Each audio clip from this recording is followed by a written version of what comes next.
تخيلوا لو أقول لكم أن فرنسا اللي تعتبر اليوم عاصمة العطور والجمال بدأت هالصناعة بالقرن ال17 لسبب مقزز صدق.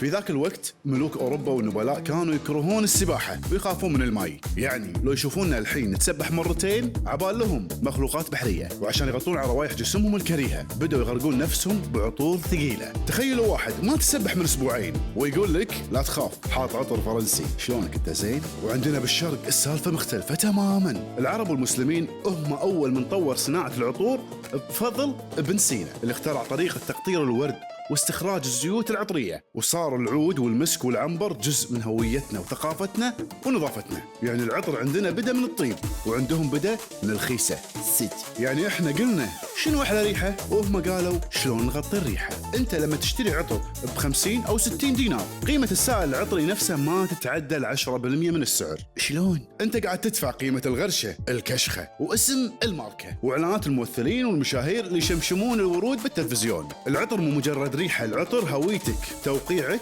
الخفي اللي يظل بالمكان عقب ما تطلع منه. يعني راح يسوق من حاط هذا العطر. انا بسألكم، هل انتم من حزب العطور الهادية والفرنسية ولا حزب العطور الثقيلة اللي يفوح من اخر الممر؟ صدق.